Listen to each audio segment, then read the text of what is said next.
When I was a kid, we grew up in Shelley, Idaho, a town that has "Welcome to Shelley" on both sides of the sign, one of those teeny little Idaho towns, right? And my parents were remodeling their basement, and they just sheetrocked down there. And so I went down and found some ski poles and decided that it would be really fun to take the ski poles and start poking holes in their new sheetrock. And I remember thinking, they won't mind, they'll just paint over it, right? Right, that's how it works. You just paint over the sheetrock. And my little brother, who was like 3 years younger than me, he was down there and he kept saying, you better not do that, you're gonna get in trouble. And he was trying to tell me not to. And I kept telling him, Curtis, you're such a wimp, don't worry about it. You know, they don't care, you're gonna paint over it, come on, try it. And I was being the voice of influence right there. And anyways, long story short, I sat there poking holes for probably like 2.5 hours, and I poked hundreds of holes, little smiley faces and stars and everything. And he kept saying, I kept trying to get him to do it, and he kept saying, no. Why are you laughing, Steve? You know, you can see me doing it, right? This was actually, I say a kid, this was actually last week. No, I was poking holes. And he kept saying, no, you're gonna get in trouble. And finally I talked him into doing it. So he had just grabbed the ski pole and was just rearing back and getting ready to do his first poke when my dad walked in, right? And so I did what every good quality big brother would do. Nothing. I sat there, Dad, I tried to tell him, right? And so I sat there quiet while he took the licking. And he didn't rat me out at all. So, so there's my confession, and I bring that up because it's kind of unfair, right? Like, I did all the work and he got all the credit, you know, although I don't want. Okay, so here's my question. How many times do we feel that way? Somebody comes in, we work with them and pick everything out, and then they go where? Online, right? We do all the work, somebody else, you know, those .coms that start with A and end with Amazon, right? But we won't say their name, and stuff like that. They go take our sales, and that's crazy frustrating, right? So my objective here is to try to make it just absolutely alluring to buy from us, and crazy, you know, we've got to start doing something different. If we're just catalog page flippers, you know, people walk in and it's like, do you like this one? Do you like this one? Do you like this one? We're not separating ourselves out from anybody, right? And we're going to get our lunch handed to us if we keep doing that, right? Or if we are doing that, okay? So the objective here today is to make it so that people are crazy to buy from anybody else. If they come in and they work with us, you know, like those horror movies when the stupid teenager is like, don't go in there. You know, we want that feeling if somebody is like getting ready to buy online. We just don't do it, you know. And here's our roadmap. So the first thing that we're going to talk about is we did 38 focus groups where we brought people in who were of the demographic for lighting buyers and who had not had an experience with a lighting showroom. So we brought them in and asked them questions about what matters, why they buy what they buy, what they think. Okay, so I'll share some of the results of that. And then I want to, so let's step back and think about what do we have to offer that Amazon can't compete with. And I would contend that there's two things. First is relationships, right? We can offer relationships, especially in-house. We can go in the house, we can measure. Amazon is never going to do that, or at least I can't see them. Maybe they'll invent drones to fly around or something, but I don't see it happening. Right, so relationships, and then the second thing is expertise. And again, especially in-the-house expertise, where we can go in and give them real feedback and expertise. Amazon's not going to compete with us. Okay, so that's what this is designed around, is to say, okay, how can we strengthen those two things, relationships and expertise, so that we are the ones that people want to buy from, and that they would crinkle their nose and do the don't do it thing for Amazon and everybody else. So the reason I bring that up is number two, I'm going to talk about some experiments, one of them that we did and some that were done in other places. I'm going to go through that quickly, but the main purpose is to just give you guys an idea that lighting has a massive impact on quality of life. And people are crazy not to come and buy it from us. They are certifiably insane because of the difference that lighting can make if we know how to properly light their home. And a lot of us sitting here absolutely know way more than anybody in all of the e-tailers combined, right? So I'm going to share a few experiments that just validate the idea. So we'll travel to the International Space Station, for example. We'll play around with some blocks and share some of that. The third thing then is we're going to talk about a country, Denmark, that is the happiest place on earth and how they use lighting. So kind of take a real world look at where somebody else that's different or another place that's different, how they use lighting differently than we do here, and it makes a big difference. Where we'll spend the most of our time is on number 4 and number 5. So we're going to walk through the science. We're going to talk about how to measure up. How do we know how many lumens are supposed to be in a room? What kind of layer should we have? What kind of color temperature? So all the experiment stuff is interesting, but unless we translate it into something we can do with a customer, it doesn't mean anything, right? So that's what we're going to talk through. We're actually going to try to see if we can get on the same page about how to add value when it comes to a home. We'll also talk a little bit about, for example, LED. Everything's going LED, and I want you to understand the technology. How does it work? Why is most LED just slightly lower quality than dog poop, right? And really good LED makes an absolute difference. I want everybody to understand that, because we're not going to sell people lit up dog poop, right? Not here anyways. And then the last thing is we're just going to talk about how to sell more. There are three words that studies show are absolutely the most powerful greeting that you can give. And for every $1,000 you sell, if you use these, on average, for every $1,000 you sell, you'll add $160 to your order. If you use these 3 words, right, to greet people. I'll share those with you. So first, HVM. So go to the first page there. HVM stands for Hierarchical Values Modeling. This is how Procter & Gamble and Unilever and a lot of huge companies, this is what they do when they're doing focus groups to figure out what matters to customers. And the quick version of it is they'll bring their demographic in and they'll sit them down and they'll ask, okay, for example, in our case, we had multiple people in and we were recording these. We had people come in and we would ask, if you were getting ready to buy lighting, what factors would matter to you? What's important? And then we wrote down every single word that they brought up, right? So brightness was a word that we heard over and over again. Price, adjustability, style, any word that they said, we write that down. Okay, and then we ask, okay, and why does that matter to you? And what we're doing is we're valuing up, we're leveling up to figure out what values, what association do they have in their mind with how lighting can matter, right?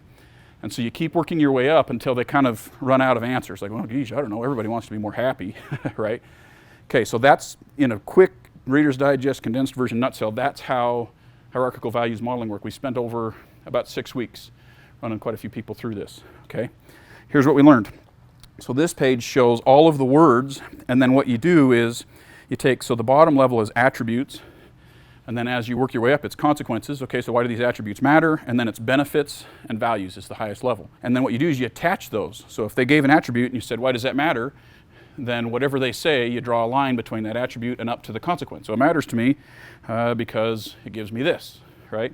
Okay, why does that matter? And then you draw a line to that. And then you take all 30 of them and you lay them on top of each other and you see what's the freeway, what's the most common path that people were taking. So here's what we found. The 3 big words that we kept hearing over and over again were brightness and functionality. So as people were coming in, and they don't know to say lumens and all that other stuff, it's just brightness. And they would tell story after story. I had this house and I had this room and it was so terrible, a bare bulb and I couldn't see anything. We heard that almost every person came in had a brightness horror story, like, oh, it wasn't bright enough, or whatever else. But then the next thing we heard a lot was adjustability. I hate it. I go into a room and I flip the switch on and I've either got pin you against the floor bright or, you know, squint around and can't see anything dark, right? And so they were like, I want options, I want adjustability. And that was the word they kept using, was adjustability. And then another one that came up over and over again, it's not as a motivator, but as a demotivator, was price. And so what we found is that a whole bunch of them had driven past lighting showrooms over and over. And we asked, where would you buy? Where would you buy? Where would you start? What would you guess they said? Home Depot, number 1 answer. Home Depot and Lowe's. And why? Price. It's cheaper. It must be cheaper. Or the internet. Why wouldn't you have gone into a lighting store? Oh, they're too expensive. Have you ever been into one? No. But they must be too expensive, right? So price was not a motivator, but it was a demotivator. And that kind of ticked me off, so I went down to Home Depot and I actually took pictures of every single fixture that they had on the wall. And then I was like, okay, I'm going to see if I can go back to our huge catalog of vendors versus their like 3. I'm going to see if I can come back and if I could find fixtures that are similar, that are cheaper than what they could, you know, buy over at Home Depot. And after doing all of that, the average was like 23% lower through a lighting store. And so when we shared that with the next round of folks, they were like, what, really? I thought you guys were going to be way too expensive. I'd come in and it would be like all these diamond-studded things. And because style is everything that lighting showrooms are pushing right now. Everything style, must be too expensive, right? So that's what we heard. Okay, so the quick version of it then is that brightness and adjustability was what mattered, as long as they don't feel like they're getting gouged. Okay, they would prefer to work with a lighting showroom. And why? because they felt like if I've got that adjustability, then it's going to make my home more comfortable. We heard that word. That was the most common word. Is I want my home to be more comfortable because I will be less stressed and I'll feel better. So those were the words that we heard, is they want to feel better. And almost all of them intuitively knew that lighting could make their life better, right? And they wanted to work with an expert as long as the pricing wasn't a demotivator. Does that make sense? Okay, so remember those two bottom line words, by the way, brightness and adjustability. Okay, so number 2, some of the experiments. So these blocks right here, how many of you know the preschool blocks experiment that we did? So Chase is aware, Perry, Tim and Brad. Okay, so enough of you haven't heard of it that I'll going to give some detail. So I went over to BYU, went to their stats department. I says, I want to see if we can find any connection between lighting, appropriately measured and calibrated lighting, and performance. And so I asked them to, I spent quite a few hours working with their department to figure out, is there an experiment that we could do? And so what we came up with was, we're going to go into preschools, and we're going to control for everything else. We're going to pick 2 preschools. So we interviewed dozens of them. We're going to pick 2 preschools, and we're going to go in, one of them that has fluorescent and one of them that has incandescent, is what we ended up going with. And we're going to pick preschools that we can install well-measured lighting, in this case LEDs, right? That we could actually measure and make sure we're the right brightness and all that. That we could install those and then have both of the old and the new so we could turn them on, either one of them on or off. We controlled for temperature, sound, time of day, everything. They built a little program so that we could randomize. And we had these kids come in and they would have a pile of blocks, these actual blocks. They would have it piled up, and then we would say, we read a script, the same one every time. Take these blocks, stack them as high as you can, and come get us when you're ready to measure. And then they would have a attendant that was sitting in the corner with their back turned to them so that they wouldn't feel like they were being observed, right? And every kid went through it twice. We also did groups. Some got old, some got new. Some of them got old first, some of them got new first. But they all went through it twice with old lighting and the new. And what we were watching was how long did they spend on task, like before giving up, how long did they try, how many times. So these blocks were designed so that they would stack up and then they would fall over, be really easy to tip. So we were trying to see how many times would they try again, start back over, how resilient were they. We got a little step ladder. We measured it exactly 3 feet away from the pile. And we were trying to see how many of them would use their resources, because these are like little preschoolers, right? And so it would get too high. There's this one kid who had one of these yellow ones, and he tried 21 times with the improved lighting. He kept trying 21 times. He'd get it all the way up, and then he would take this little one, he'd get up on his tippy toes, and he would try to put it up there, come crashing down, and so he'd start over, and he'd try it again, and he finally got it, and then he ran into the old lighting the second time. He gave up after like 6 tries, and he just didn't, he was like, it didn't seem like he cared, right? So anyways, long and short of it is, here was the results. We recorded them and then timed and watched everything. So here was the results, and these are all in this next page. Attention span, 3 out of the 4 people that we ran through had an increased attention span, and the average was 32% more time on task. So instead of like 2 minutes, or instead of like 7 minutes, they actually spent almost 10. Now just think about how many moms would love to have their kids spend 32% more time on their homework and not have to sit there and beg them and bawl them out and stuff, right? So that's what we found. Nothing else changed but the lighting. They're 32% more time on task. They were 88% more likely to try again when their thing fell over, right? That's insane. Like, I've got young kids, and they give up and want to go to the computer really fast, right? And so 88% more likely to try again. Then we put them in groups. We wanted to see, by the way, the resourcefulness, the little ladder, none of them used the ladder, either case. And we found out later, we were asking the administrators of the preschools, like, why?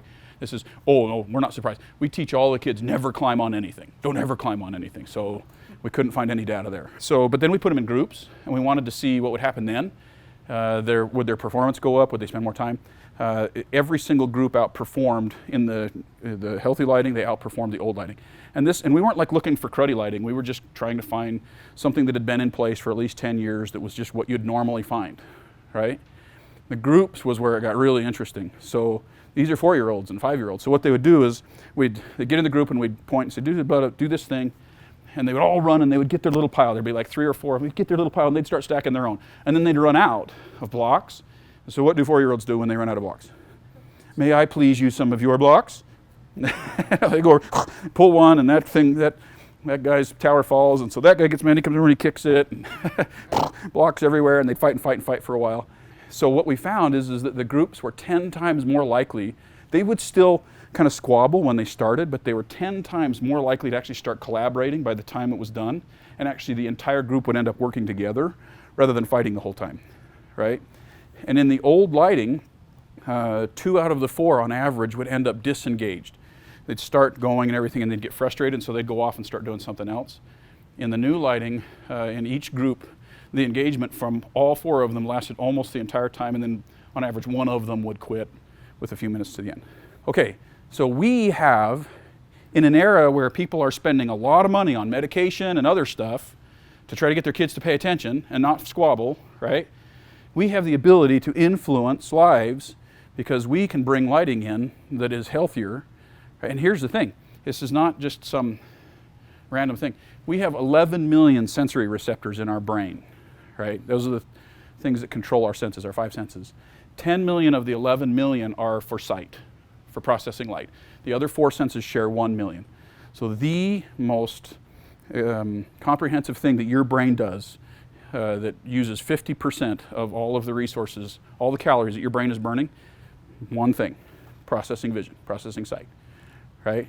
And so if there are people that are putting junk food lighting into their head, which is happening, a lot of people are putting junk food in, it's worse than just eating a junk food diet all day long, right? And then we wonder why people are depressed. And that's not the entire reason, but it's definitely a contributor, right? A couple of other quick studies. Turn the page and take a look at this guy. Doesn't this guy here, his name is George Brainerd, doesn't that last name totally fit? Brainerd. So I flew over to Philadelphia and I met with him. He worked with the International Space Station. They were trying to figure out why the astronauts would go up to the space station and then they couldn't sleep. Like on average they were sleeping like 2.5 hours less than they were on Earth, and they tried everything. They thought it was gravity, they thought it was temperature, and they couldn't make a difference, and so they finally went and got this guy. He runs the Light Research Lab at Thomas Jefferson University, and so he's really well known. So they went and asked him if he could do anything about it. And so he went in, and you can see this picture is he's inside an actual sleep pod that they built and then sent up to the International Space Station. And the only thing he changed is he went in and got the right measurements for the light and the right temperatures and everything. And after they installed this in the ISS, the International Space Station, the astronauts are actually sleeping half an hour longer more than they were when they were at home, right? Their productivity went up, everything went up, right? Because he just measured it out and figured out how to get the right amount of light. And when I met with him, so I took 2 classes from him, and then afterwards spent a good chunk of time just talking with him, and he went way over my head. He was like describing this stuff.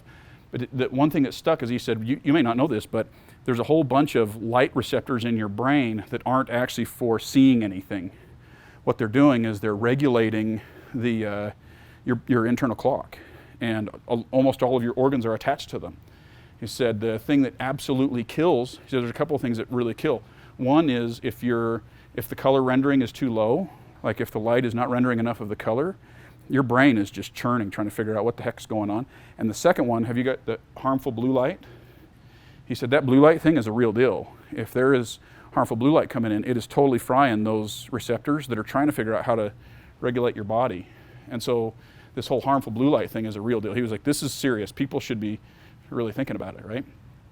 So, interesting stuff. One other one that I'll reference, but you can go research it. The University of Michigan did a study with rats to see if lighting would impact memory. They'd run them through these mazes and see if they could remember. And it was huge difference. Anybody know how to pronounce this guy's name for a gift card? Who's willing to try it? You're not allowed. Who's willing to try it? Huh? No, that's good. Okay, so that's the title of the book. It's pronounced Hugo. Right, I'll come back to that. But what about the author's name? I flew over to Denmark and met with this guy, spent a day with him. So he runs the Happiness Research Institute. Denmark every year rates as the happiest country in the world, right? By a long ways, which is surprising because for a lot of the year, they only get like 7 hours of daylight. They live in like 17 hours of darkness because they're really far north, right? And so this guy is set up an institute there and he's researching why they're so happy and what makes the difference. And he wrote this book about it. So hygge is the Danish word for warm, comfortable togetherness, right? That's what the word hygge means. And so he's been researching that. Okay, so anybody ready to try his name? Miek, that's pretty good. That's pretty good. Mike Viking. Mike Viking. Is that not the coolest name you've ever heard? right? Mike Viking. I almost want to have another son just so I can name him that. Really cool guy. So I spent the day with him. My wife and I spent the day with him and asking him, okay, so in your book, the very first chapter, matter of fact, I've got it here. Very first chapter, what would you guess it's on? Right away, he goes into how the Danish use light differently. So chapter 1. And essentially, he said, when people from Denmark come to America, they're appalled. Like, they're shocked. We actually did a focus group with one of them, like a Scandinavian gal. She came in and she's like, you Americans are just loony. You're the richest country in the world, and yet you spend almost nothing on your lighting, and you have no idea how to do it. And she was like, I almost can't live here.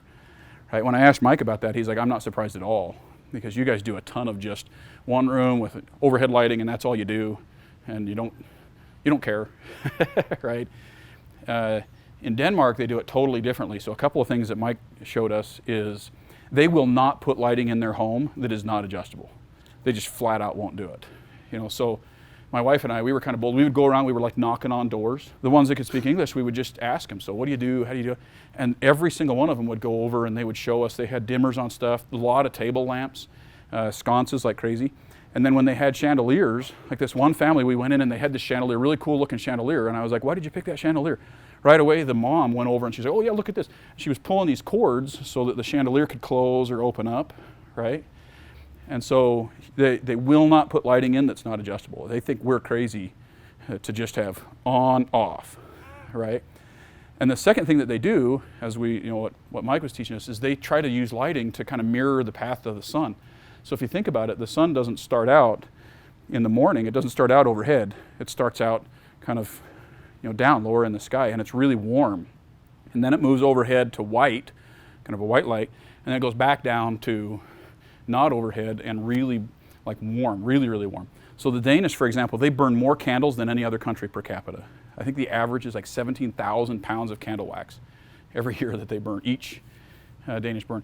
And so they use lighting, really warm lighting at the end. They'll spend 2 hours in warm, low-level lighting, lamps.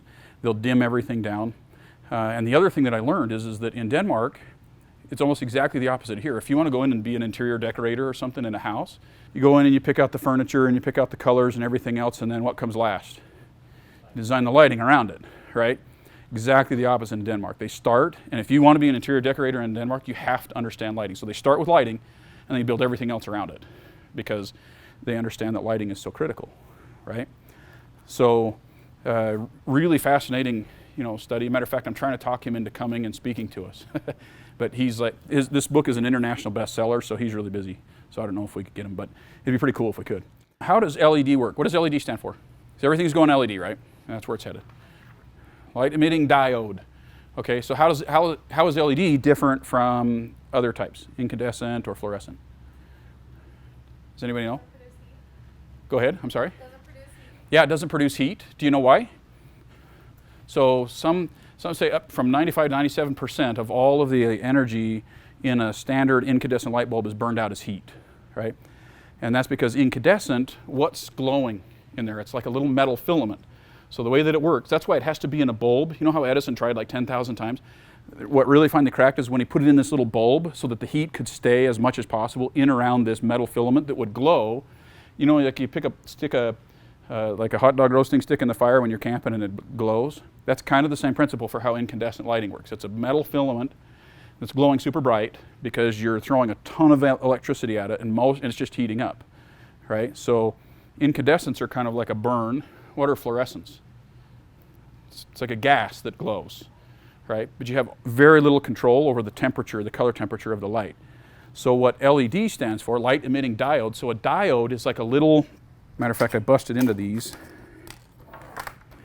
So these are little diodes. What these little diodes are is like little man-made kind of layered electrical chips that when you put electricity to them, they glow blue, really bright blue. And all diodes glow blue. So then what they do is they paint these or cover them with a phosphor, which is also kind of like a metal powder that also glows. And you can get phosphors that will glow almost any different color, right? And so they paint these kind of with a phosphor and then they hit them with an electrical current. So LEDs are a glow, whereas instead of a burn or whatever else, The reason they're superior is because it takes almost no electricity for them to glow, right? It's very little. Matter of fact, it's almost equivalent to DC electricity. So the components then are these diodes, and then this is the chip that the diodes sit in, and there's one other component, the driver inside these. Does anybody know what the driver does? So the driver is what takes the 110 power and lowers it down to low enough that it won't just burn these things out, right? And it also it distributes the power out to all of these. Okay, so the name of the game in LEDs and its quality boils down to a few things. Number one is the quality of the phosphors and the quality of the driver. So if you have a really cruddy driver, these will burn out, right?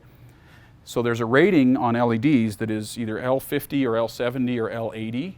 L50 means that at the end of its rated life, so diodes have half-lives, right? So if you see one, almost everything that you can buy at Home Depot or anywhere else is going to be an L50. And if you see like 15,000 hours on the back, that's what most of them that you see is like 15,000, maybe 20,000 hours.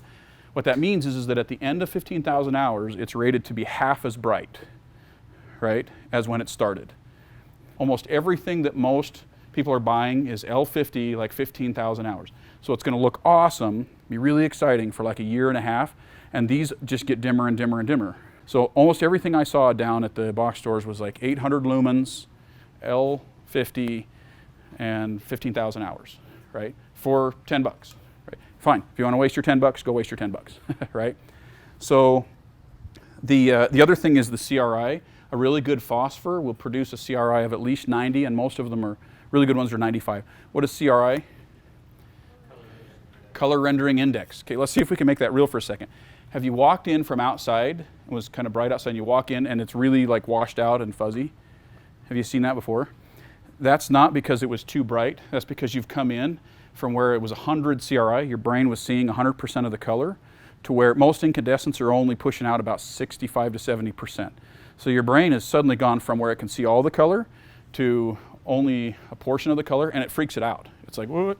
And it doesn't stop. Like it will try to adjust, but then it's just still churning, trying to figure out, why can't I see what I should be able to see? I know there's a color there, but I can't see it.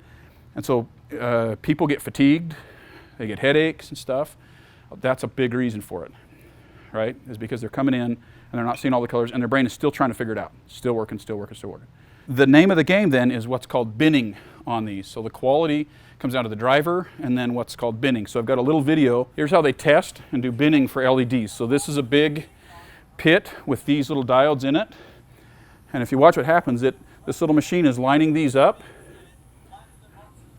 And then what it's doing is throwing a burst of light at it and then measuring the color temperature that comes out and the brightness. Okay, and then he's going to show you. So you see that? That's flashing, just quick flashing for every diode. And then notice all these little tubes. What it's doing is it will flash and then it will send it down whichever tube makes sense for it. Like this is the color, here's how much is blue. So this is in a second he'll go down below and he'll show you the bins, right? Let's see if he'll do that.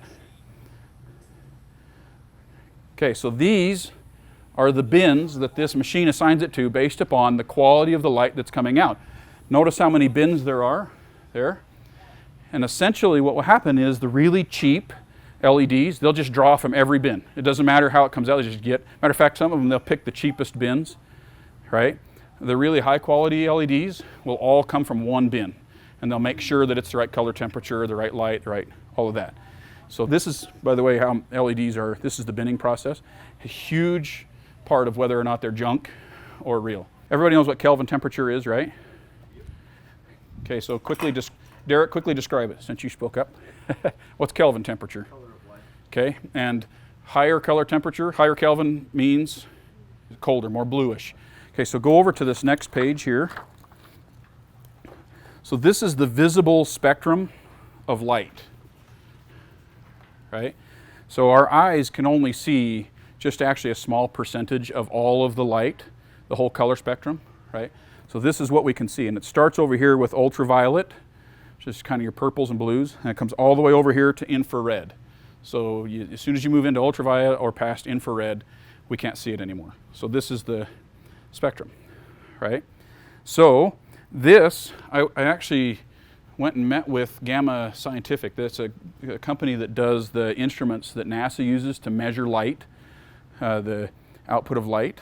And this right here, that's what their instrument measured for daylight. Okay, so here's what that means. Have you heard full spectrum light? You guys have heard of that? Okay, so this is a picture of full spectrum light. What it means is there's a nice even distribution of light, and that's why it looks white. Okay. At sunset, the one on the right, the sunset one, that was outside again with when the sun was going down. And you'll notice it's still an even spread, and it's all moving towards the red, right? So that's what healthy light looks like, because it's outside light. That's what healthy light looks like outside. If you go down below, this unhealthy one, do you see what's going on there? A huge blue spike, right? So this is what most LEDs, this is actually the reading that you're going to get, like this or worse. And here's why. What they're doing is they're using cheap diodes and really insufficient phosphors, and then using the lens to try to filter it and color it so that it kind of looks white. Your brain is not stupid. It knows that it is not white, right? And so what the measurements are is this huge blue spike and then kind of a bubble, right? But because of the lens, it looks white, right? And so when I was meeting with that Brainerd guy, he was like, this is crazy. We've got to get this under control. This is why the astronauts couldn't sleep. This is why people are having health problems. This is nuts. This is hazardous blue light stuff. Another quick thing is flicker. Like really good LEDs won't flicker, right? So when I was there with Gamma Scientific, they took me around to like a bunch of different, like some of the horticulture lights or whatever, and I thought, flicker, what is that? That doesn't have anything to do with it. And I was shocked. Was they were showing the instruments. They're like, look at the fluorescents were the worst. Like, if I remember, it was like 60 seconds out of 1,000 or 60 milliseconds out of 1,000 that was flickering. It was on and off, and our brains are just, it doesn't know how to handle that. Really quality LEDs, the bottom two, are measurements of LEDs that are properly done, right? So can you kind of see now with the binning process and with the right tools in place, then you can produce a healthy light that mirrors sunlight, right? Okay, so these ones, these lit living LEDs, which we branded for ourselves, so these are exclusive. Nobody else can get them. So most people, if they're comparing this to anything else that you can buy, it's not even close. Let's talk about the two words that we heard, or one of the words we heard a lot, brightness, lumens. How many lumens should go in a bedroom? How many? Now, you didn't look ahead or anything, right? I didn't even see you looking there at the, right? Does anybody know, if you weren't looking at this, how many lumens, how bright should a kitchen be? Do we know when we're meeting with customers, do we know how to tell them how bright their room should be? Right? Okay, let's learn that. Let's figure that out so that when a customer comes in, we can actually, so here's the first thing. The reason that customers that we did the focus groups with, we're talking about adjustability, is because is there any room in your house that you can think of, with the exception of maybe a closet, that you do only one thing in? So we do tons of stuff, right? In the kitchen, we do tons of stuff. And so we need to have differing levels of light, but we need enough that is bright enough we can then go down from, okay? So let's just take an example. Bedrooms, let's use bedrooms. There's 3 instances. So ambient light in bedrooms. Sometimes you want to lay in a bedroom and have just a little bit of light on, kind of like the Danish would, like really warmer light. And you're not doing homework or reading an encyclopedia or anything. You're just in there kind of hanging out, right? So you need to have that available to you in a bedroom. And then there's a lot of people who actually do homework and read encyclopedias. I know, we're talking about me. We do, geeky stuff that requires focus. Okay, so you need a brighter light for that. And then when you're really focused on little things, the best for that is like a little table lamp. So you've got directed light, that's a lot of it, and the rest of the bubble, the Danish call them hyggekrog, which is like little bubbles of light. Whenever they're studying or reading, they won't do it in a big bright room. They'll actually find a little hyggekrog, like a little bubble that is brighter, and then the rest of the room kind of disappears. Does that make sense? Okay, so let's see if we can calculate this then. So a bedroom needs 10 to 20 lumens per square foot, up to 30 to 40 lumens per square foot, and then if possible have some table lamp or something with 600 to 1,000 lumens. So how do we accomplish that? So if you look down below, here's an example. So a 10-foot wide by 12-foot long room is 120 square feet, right? 120 square foot room with a single overhead fixture. So what I see a lot of the cheaper contractors, what do they put into a bedroom? A 2-light flush mount. That's horrible. And people intuitively know it, right? They go to these contractors, they're like, this is junk because it's just a 2-light. They know it, and yet it's cheap, and so that's what the contractors put in, right? Don't let your contractors do that. So 2 light bulbs with 800 lumens each. That's 800 plus 800. So we have 1,600 lumens in that bedroom. So 1,600 divided by 120 is a maximum of 13.3 lumens per square foot. So if we go back up to the bedroom up here, that might work if you just need ambient light, but it's not going to be good enough for either of the other two. Does that make sense? Okay, so when you're meeting with your customers and we're talking about the sizes of room, and it gets a little bit more complicated, hopefully so far we're easy to follow, all right, ask them that. What's the size of room? And then you can use this as a guide to make sure we're putting enough light in there. They're not going to get that from Amazon.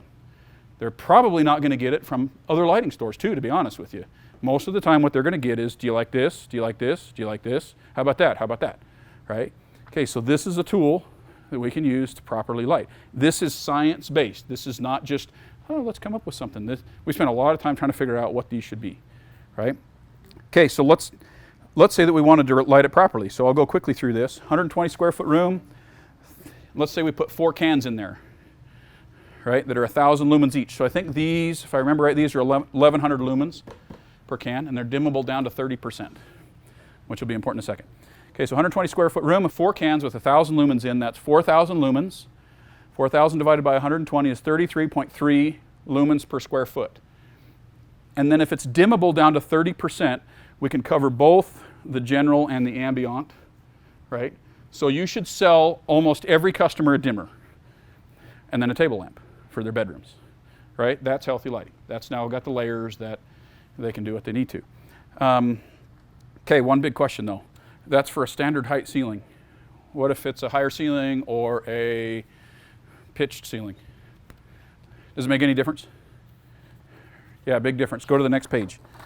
So believe it or not, lighting actually, light does disseminate really quickly as you move away from the source. So one of the things, I've got a photospectrometer, and there's a difference between lumens and delivered lumens. What's the difference? Lumens, lumens, delivered lumens, right? So delivered lumens is down here between 3 and 6 feet. Lumens is right up next to the light source. So if I take my photospectrometer and I stick it up here, that's lumens. All of the lighting manufacturers, or most of them, they measure it off of just straight lumens, right? So we've got to convert, so 33.3 per square foot, that's delivered lumens.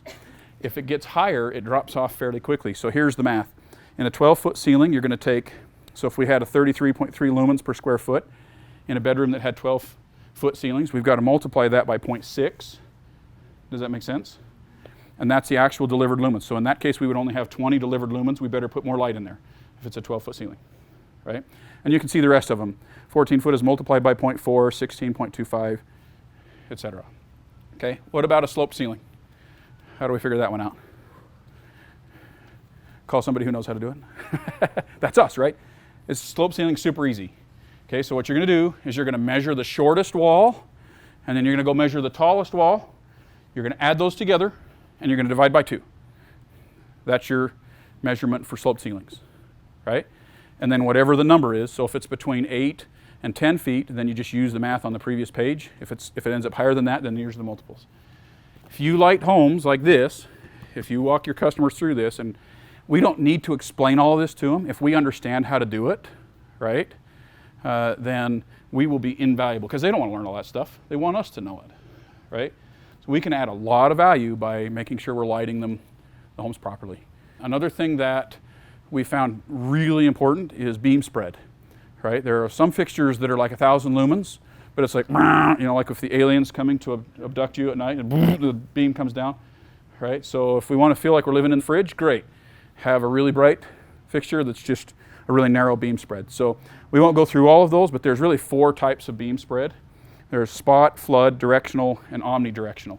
So a light bulb actually puts out almost every direction, right? So here's one of the challenges that we run into with LEDs, and one of the reasons I like doing these trims in bedrooms, as long as they have a reasonable beam spread, is that a lot of LEDs have the little heat sink at the bottom, and so they're blocking off a bunch of the beam spread, right? And so actually those type of light bulbs are not necessarily omnidirectional, because the diodes will be built down inside of it, and so you're only getting a partial beam spread out of it. So if ever possible, I try to do 4 of these in bedrooms. So let me show you one other quick thing. Look how deep the diodes are inside there. And what they've done in order to get the lumens up is they put this little disc in here.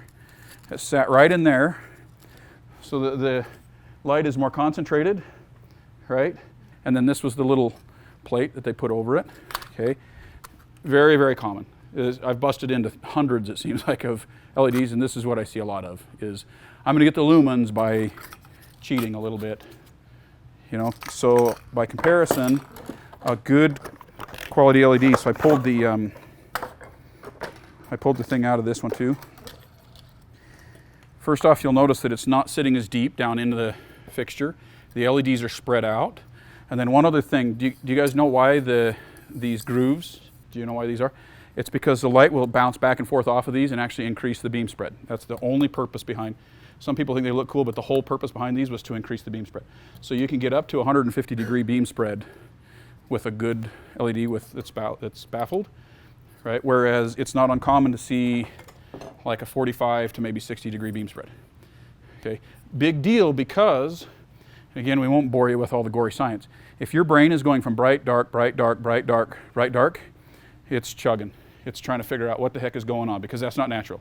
When you're outside, you're not normally going through, okay, so hallways and stuff like that where you're walking down it, or rooms where it's really bright and then you're in the dark again, really unhealthy, right? So we want enough beam spread with enough lumens. It is really hard to find a fixture that is 1100 lumens with that kind of beam spread in CRI. I don't know of anybody here in this our selling area that I found that has it. It has that combination with an L70 and 50,000 rated hours, right? So L70 means that at 50,000 rated hours, it's guaranteed to still be 70% as bright as when it started. All right, let's take to the last part here. So all of this needs to come together now in how do we sell more lights, right? So let me give you a little bit of data. People in our area, and I would contend it's probably almost every area, people in our area are interested in this idea of healthy lighting. They're absolutely interested in it. So we shifted our website over to this healthy lighting for happier living, and produced, for example, 5 explainer videos. So if you click on this, find out why, it'll take you to this video here.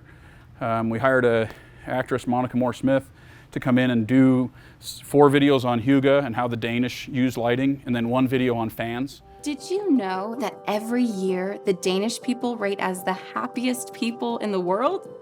What's their secret? It's this funny little word right here. Think about that feeling you get when you're wrapped in a big blanket next to the fire with your favorite book and your favorite person.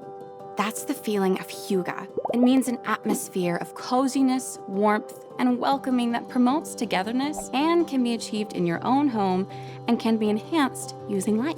The Danish, who experience some of the harshest winters, have figured out how to imitate the natural light cycles of the sun with the lighting in their homes to make it more inviting, comfy, and relaxing. In a few easy steps, I'll show you how to bring more Hygge into your home.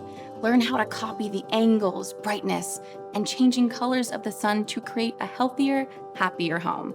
And you want to know the best part? These are simple, inexpensive, and even free ways to increase Hygge in your home. So let's start with the position and angles of your lighting. When the sun is rising in the morning, light doesn't come directly from overhead, but from low in the sky. So the Danish start their day with candles and lamps and other lighting sources on lower planes like tables and walls to avoid using overhead lighting. The idea is to ease themselves into their morning and create energy for the day. At midday, use bright, clean overhead lighting to increase productivity. And in the evening, wind down by spending a lot of time in warm, cozy light through the use of lamps and candlelight, which give off a similar warmth and angle of a sunset. Want to learn more? Subscribe and stay tuned for our next video where we'll talk about how the Danish use the color temperature of light to achieve a healthy, happy home.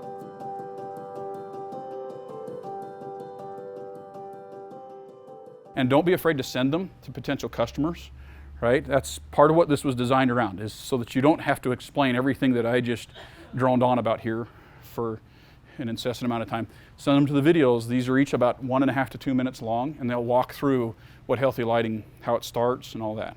Once we launch this with the healthy lighting content, the average time that somebody will spend on a web page, especially like a small business web page, is about 21 seconds. So come on, think about like when you're surfing around, how many times you click on something, oh, that's not what I want, then move away. So about 21 seconds. This last week, I went and pulled the analytics for the new site, and the traffic is over doubled. So we had 1,400 new visitors last week that came in. How long would you guess they spent? 8 minutes and 14 seconds on the site, reading through blogs and going through all that stuff. So we doubled our traffic and way pounded the amount of time that they're spending. They are interested in this stuff. They want to understand it. And so we need to understand it, because when they walk in, we better be smarter than them, right? So I talked to you about the 3-word greeting. Can anybody guess what it is? Again, I think you already know it, right? Welcome back, first name, right? If you know somebody, if you have a relationship and you recognize them and they come in and they don't need to tell you, welcome. So the most powerful greeting always starts with welcome. So if you don't recognize them, it's welcome to, fill in the blank store, is this your first time here, right? So that if they say yes, you can say, okay, let me give you a tour. Let me show you around, unless you know exactly what you're looking for. People, and here's what the retail doctor asks. He says, if you had a friend that was coming over to your house, like a long lost friend or something, and they were coming to your house, and they knock on the door, and you go and open the door, how many of you would greet them with, may I help you? Can you tell me what you're looking for? Right? What would you say? Welcome.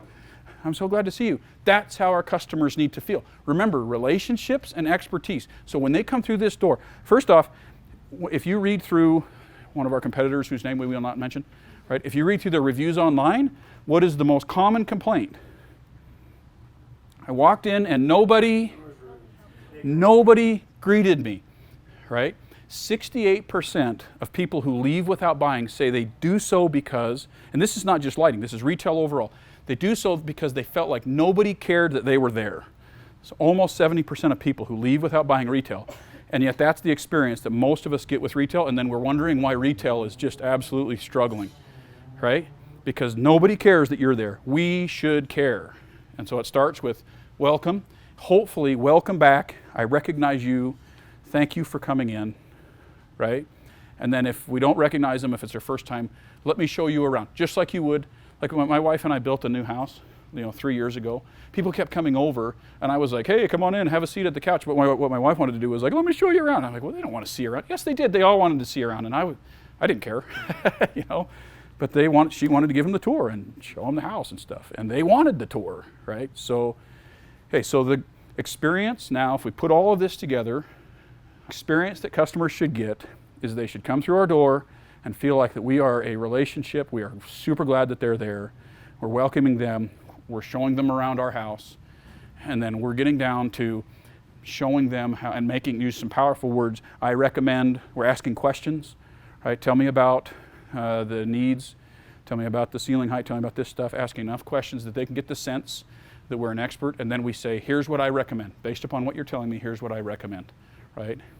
And if we can do that, and if it's real expertise, and they feel like that we know what we're talking about, we will be irresistible. They will not want to go anywhere else to buy. Whereas if we don't, come in, blah, blah, blah, blah, blah, they're going to do what's called robo.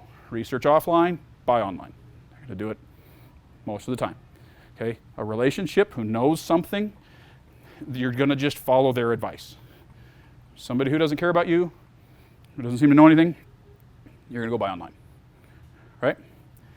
Okay, I think that covers everything. So again, don't be afraid.